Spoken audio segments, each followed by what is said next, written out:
हमारे साथ माहिर मुइशत खाकान नजीब साहब मौजूद को वेलकम करते हैं शो में। सर अस्सलाम वालेकुम and welcome to the show. सबसे पहले तो हमें ये समझा दीजिए कि ठीक है हमारे यहाँ पर पावर क्राइसिस हैं, बाकी सब चीज़ें हैं, इस टाइम तो बल्कि पूरी दुनिया में पावर क्राइसिस चल रहे हैं, सिर्फ हम ही नहीं है जो कि इस लोड शेडिंग का या गैस बंदिश का शिकार हुए हैं। लेकिन इस पूरे के पूरे जंग के माहौल में पाकिस्तान के लिए बहुत सी अपॉर्चुनिटीज़ हैं। किस तरीके से राइटफुली हम उन्हें कैश करवा सकते हैं हमारी गवर्नमेंट? तो जस्ट टू अंडरस्टैंड कि दुनिया में हर एक ने फील किया है इस कॉन्फ्लिक्ट का जो जिसे कहेंगे इम्पैक्ट। अगर आप पाकिस्तान में देखें तो 3 इम्पैक्ट्स बड़े क्लियर हैं। आपने पेट्रोल की प्राइस में ज़्यादा प्राइस पे की, डीजल में प्राइस पे की ज़्यादा, दैट्स नंबर 1। नंबर 2, अगर आप पाकिस्तान की इन्फ्लेशन देखें तो वो 12% को क्रॉस कर गई है, जिसको हम सेंसिटिव प्राइस इंडेक्स कहते हैं, जो हर हफ्ते आता है। ये 4-5% पे चल रहा था। सो अफरात ज़र बड़ी है ऑफ द 51 एसेंशियल आइटम्स।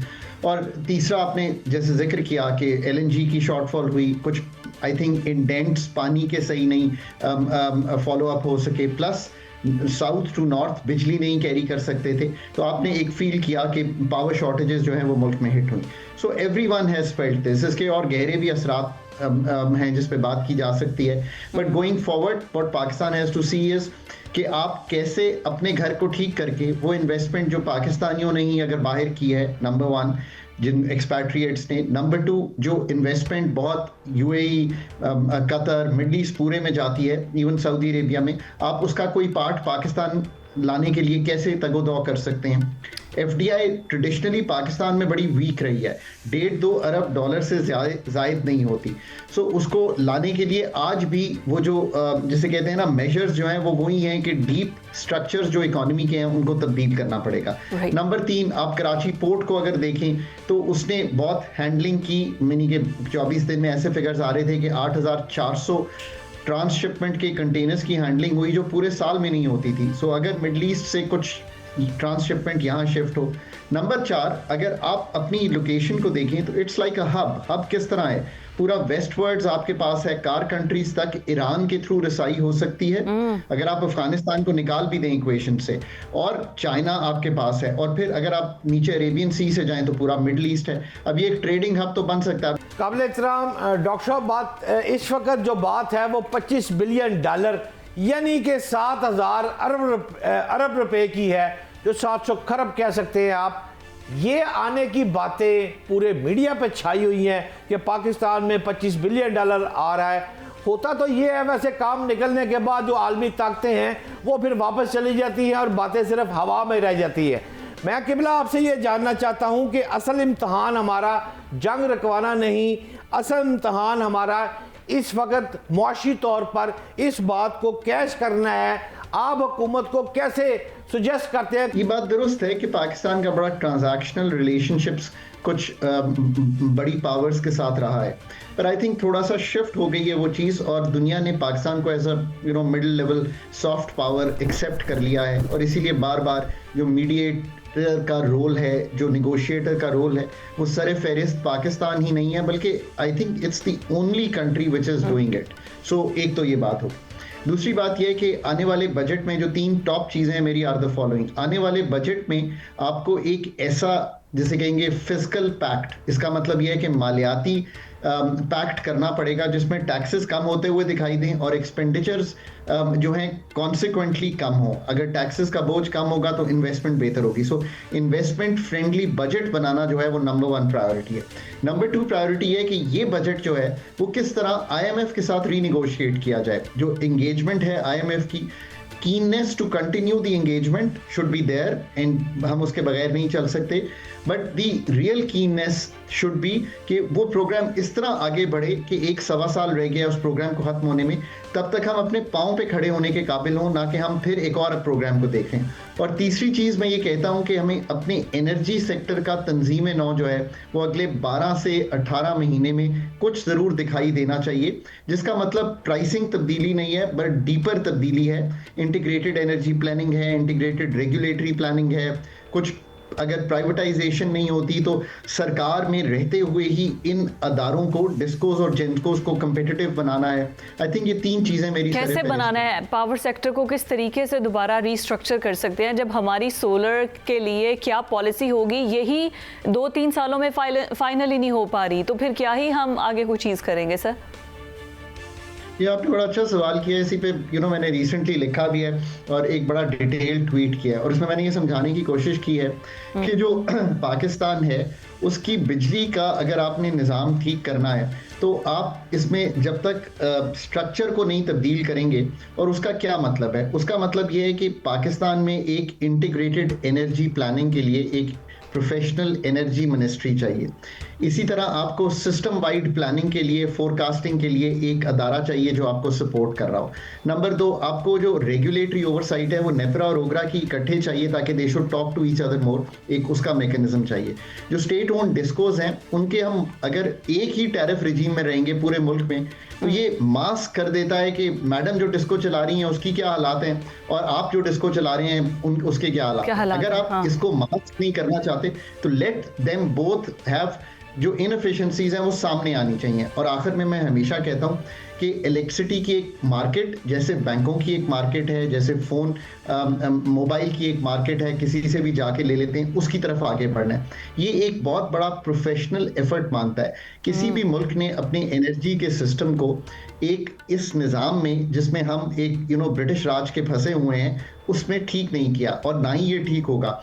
वरना जनरल मुशर्रफ जब गए थे तो 100 अरब रुपए का सर्कुलर डेट था, फिर 500 का हुआ, फिर 2000 का हुआ, फिर 2000 से हम कम करते हैं 1800 का हो जाता है, हम कई उसमें इंडक्शंस करते हैं। तो हमें ये तो सोचना पड़ेगा ना कि जनरल मुशर्रफ से लेके आज तक कोई भी इस मसले को हल नहीं कर पाया, तो what is the deeper thought. मैं एक इजी सी लाइट और टोन में मिसाल देता हूँ कि मैं डॉक्टर महबूबुल हक को समझता हूँ, वो पाकिस्तान के बहुत काबिल तरीन इकोनॉमिस्ट थे।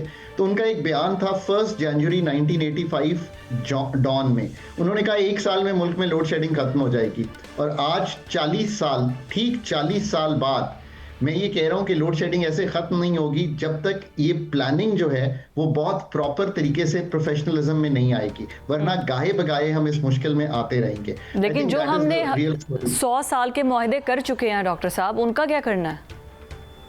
देखिए, जो तो हिट लेनी है वो एक दफ़ा लेकर उनको सिस्टम से निकाल दें, पर एटलीस्ट जो फ्यूचर की प्लानिंग है उसको तो ठीक कर लेना। उस हिट को लेने के लिए एक निगोशिएटेड सेटलमेंट्स कुछ आईपीपी से हो गई हैं, अब जो रह गए हैं वो तो अपने हमारे हैं न्यूक्लियर कोल, ये जो गवर्नमेंट की ओनरशिप्स के हैं, तो उसको देखना पड़ेगा कि उसमें क्या किया जा सकता है, तो उसमें से निकल जाएं। फिर इसको बिजली को बिकने दें ज़्यादा, अगर बिजली ज़्यादा बिकेगी तो खुद ही इसकी जो पर यूनिट कॉस्ट है वो नीचे आ जाएगी। There are many things that can be done. Indigenous gas पे अगर ले जाएं बिजली को, जिसका मतलब है कि हमें वेलहेड्स पे नई गैस की दरियाफ्त करनी है, हमें इसी तरह अपने थर कोल को इस्तेमाल करना है। सोलर दिन में अब पीकिंग तो कर रहा है, पर जब रात की पीकिंग आती है 6 से 11 जब पूरा लोड आता है तो फिर क्या करना है? सोडियम की बैटरी और लिथियम आयन की बैटरी लगवानी है, तो उसके लिए क्या ऑफ ग्रिड सॉल्यूशंस हो सकते हैं? ये हैं सारी वो बातें जो पाकिस्तान को करनी है। आई थिंक ये डायरेक्शनली कर सकते हैं। काबिल एहतराम डॉक्टर साहब, मेरे पास एक खबर है, मियां मोहम्मद नवाज शरीफ मरी में बैठे हैं मरियम नवाज साहिबा के पास, और मेरा भी सोर्स वहाँ मौजूद है। मेरी इत्तला के मुताबिक इस वक्त जो शहबाज शरीफ को हिदायत जा चुकी हैं उसके मुताबिक ट्रैक बिछ रहे हैं, और वजीर रेलवे को भी वहाँ बुलाया जा रहा है। ये ट्रैक रशिया और टर्की तक जा रहे हैं। लाहौर से इस्लामाबाद मरी के लिए भी एक ट्रैक रेलवे का बिछ रहा है। पेट्रोल की कीमतें कम होने जा रही हैं। ये सारी बातें मेरा सोर्स मुझे क्लेम कर रहा है। आप मुआशरदान हैं और हर बात को हमसे ज़्यादा समझते हैं कि आने वाले दिनों में आपको पेट्रोल में कमी मजीद लग रही है? डॉक्टर साहब, अगर तो Islamabad dialogue Tuesday Wednesday Thursday जिस दिन भी ये होता है एंड इट गोज़ वेल, और हम तस्फिये की तरफ, जिसे कहते हैं सस्टेनेबल सीज फायर की तरफ 21 के बाद बढ़ जाएंगे, तो ये लाइकली है कि पेट्रोल और डीजल की कीमत में डाउनवर्ड ट्रेंड देखने को मिलता रहेगा। That's a clear situation. पर उस तरह का डाउनवर्ड ट्रेंड नहीं कि हम फौरी तौर पे पुरानी कीमतों पे चले जाएंगे।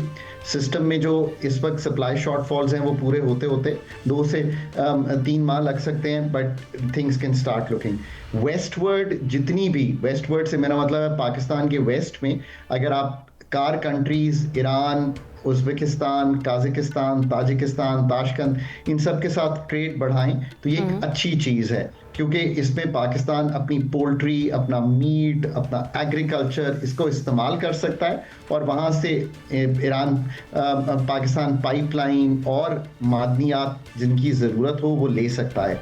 सो yeah this is a good story for Pakistan. बिल्कुल ठीक हो गया and we really hope so कि आगे की प्राइसेस और डीजल की प्राइसेस कम हों। बहुत शुक्रिया डॉक्टर खाकान नजीब साहब हमारे साथ मौजूद थे और सूरत हाल जो है वो यही है कि फ्यूल की प्राइसेस जो है वो कम हो रही हैं। तो भट्ट साहब आपके पास क्या खबर है जो आपके पास है, ज़रा हमसे भी शेयर करें, क्या वाकई कम हो रही है? डॉक्टर साहब से भी जो बात पूछ रहा था, जो इस्लामाबाद में मेरे ज़राए हैं, मेरे ज़राए के मुताबिक तो जो खबरें आ रही हैं वो नवाज शरीफ साहब मरी में बैठकर एक इजलास उन्होंने किया है और ख़ास तौर पर अवैस लुगारी साहब से राब्ता कायम किया है, जिसमें उन्होंने नेट मीटरिंग के हवाले से उसको बहाल करने का हुक्म जारी किया है और शहबाज शरीफ साहब को भी ये मैसेज जा चुका है कि फौरी तौर पर आवाम को relief as soon as possible दिया जाए। और नवाज शरीफ ने 150 रुपये पेट्रोल कम करने का भी मुतालबा किया है। अब आने वाले दिनों में देखा जाएगा कि जिस तरह सख्त लहजे में इस वक्त मियां मोहम्मद नवाज शरीफ बात कर रहे हैं अवैस लुगारी साहब से और शहबाज साहब से कि अवाम को रिलीफ जो है वो फिल फौर दिया जाए। बिल्कुल ठीक तो उस पर कब तक ये सामने बात आती है, जो आप खबरें बता रहे हैं बिल्कुल ठीक है। आपका सोर्स क्या ये भी बता रहा है कि अवैस लगारी को हटाने तक का कह रही है मरियम नवाज साहिबा और बड़े शदीद जो है वो गुस्से का इजहार कर रही है उनकी परफॉर्मेंस पे? तो हो सकता है कि ये खबर आ जाए कि या तो वो इस्तीफा कर गए हैं या उनसे वो वजारत ले ली गई है। इस बारे में भी कुछ बताएं। देखिए फिजा, मैं आपको पहले भी पिछले प्रोग्राम में भी मैंने ये बात की थी कि मियां मोहम्मद नवाज शरीफ इस वक्त फ्रंट लाइन पर अब आहिस्ता आहिस्ता आना शुरू हो गए हैं। ये जो पॉलिसी पाक ईरान की जो चल रही है, अमेरिका के साथ मामला चल रहे हैं, ये जो ही जंग बंद होगी तो आपको चीज़ें, सियासत, पाकिस्तान की जो अंदरूनी सियासत है वो बहुत तेज़ी से चेंज होती नजर आएगी और जो काम करने वाले सूबाई या वफाकी वज़रा है उनको नो मोर का लफ्ज़ है।